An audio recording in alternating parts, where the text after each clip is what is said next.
آج آپ نے بیان میں فرمایا کہ تراویح سنت موقدہ ہے، لیکن نبی نے 3 دن پڑھ کر روک دی، تو پھر یہ سنت موقدہ کیسے ہوئی؟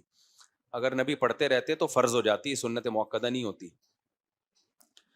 خشیۃ ان تفرض علیکم، حدیث میں آتا ہے میں اس لیے چھوڑ رہا ہوں کہ تم پہ فرض نہ ہو جائے۔ فرض کیوں ہوتی؟ دیکھو انڈیا میں ایک شیخ الحدیث ہیں مفتی سعید احمد، بہت بڑے، اللہ نے ان کو علم دیا، ان کا ایک کلپ بڑا زبردست نظر سے گزرا، انہوں نے یہ بات کہی ہے اور بڑی زبردست بات کی ہے۔ دارالعلوم دیوبند کے شیخ الحدیث پتہ نہیں بھی حیات ہیں یا دنیا سے جا چکے ہیں، اللہ کرے حیات ہی ہوں تو زیادہ اچھا ہے۔ بار ان کا یہ کلپ نظر سے گزرا بڑا زبردست۔ دیکھو بہت دفعہ ایسا ہوا ہے کہ اللہ کے نبی کی چاہت تھی کوئی کام کرنا اور پبلک ڈیمانڈ بھی تھی، تو جب دونوں چیزیں جمع ہوتی ہیں نا تو اللہ اس حکم کو لازم کر دیتے ہیں۔ لیکن بعض دفعہ نبی کی چاہت تھی، پبلک کی چاہت نہیں تھی، بعض دفعہ پبلک کی چاہت تھی، نبی کی چاہت نہیں تھی۔ جیسے مسواک نبی کی چاہت تھی، بہت زیادہ کرتے تھے، لیکن پبلک کی نہیں تھی، یعنی اس زمانے کی جو پبلک ہے نا اس کی بات کر رہا ہوں۔ تو اللہ کے نبی نے فرمایا کہ مجھے امت پر مشقت کا خوف نہ ہوتا تو میں ہر نماز کے لیے مسواک کو واجب کر دیتا، لیکن امت کا پر مشقت کا خوف تھا کہ بھئی یہ اتنا پابندی سے نہیں کر پائیں گے۔ تو تراویح میں ایسا ہوا کہ نبی صلی اللہ علیہ وسلم کی چاہت بھی تھی، آپ آئے، نماز پڑھائی آپ نے، صحابہ کی بھی چاہت تھی، اتنی زیادہ چاہت کو دیکھ کے آپ کو ڈر ہوا کہ جب میں بھی چاہ رہا ہوں اور لوگ بھی چاہ رہے ہیں تو یہ نماز کیا ہو جائے گی؟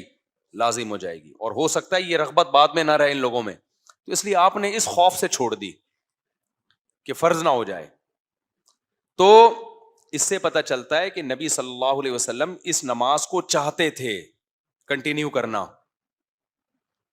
اچھا یہ اگر تہجد ہوتی نا تو تہجد تو پہلے بھی پڑھ رہے تھے رمضان میں بھی اور رمضان کے بعد بھی، تہجد تو نہ پہلے چھوڑی نہ بعد میں چھوڑی، یہ نماز کی ایک الگ پیکج تھا، رمضان کا ایک الگ سے پیکج تھا جو آپ صلی اللہ علیہ وسلم شروع کرنا چاہتے تھے۔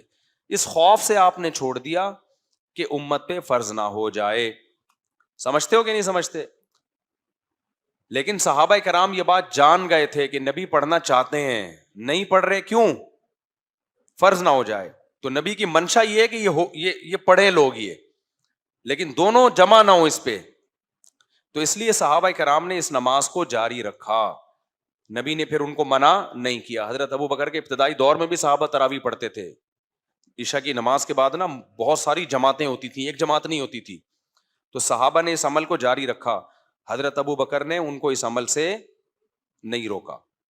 اچھا یہی کام اگر صحابہ رمضان سے پہلے کرتے تو حضرت ابو بکر روکتے کہ نہیں روکتے؟ یہ تم نے کیا بدعت نکال لی ہے بھائی؟ عید کے بعد کرتے، یہ چاند رات کو کرتے تو حضرت ابو بکر روکتے کہ نہیں روکتے؟ ہم نے نفل نماز میں تو انفرادی پڑھی جاتی ہے، جماعت سے 2-4 آدمی پڑھ لیں تو ایک الگ بات ہے، لیکن اس طرح اہتمام سے جماعت کرنا یہ نوافل کی جائز نہیں ہے۔ تو ابو بکر نے بھی نہیں روکا اور صحابہ بھی پڑھ رہے تھے، یہ اس کی علامت ہے کہ صحابہ کے پاس اس کی دلیل تھی، وہ بلا دلیل یہ کام نہیں کر رہے تھے۔ وہ دلیل کیا تھی؟ بخاری کی حدیث کہ نبی صلی اللہ علیہ وسلم نے 3 دن پڑھی ہے اور چھوڑی کسی عارضے کی وجہ سے ہے، تو صحابہ نبی کی منشا سمجھتے تھے کہ نبی اس نماز کو جاری کرنا چاہتے ہیں۔ سمجھتے ہو کہ نہیں سمجھتے؟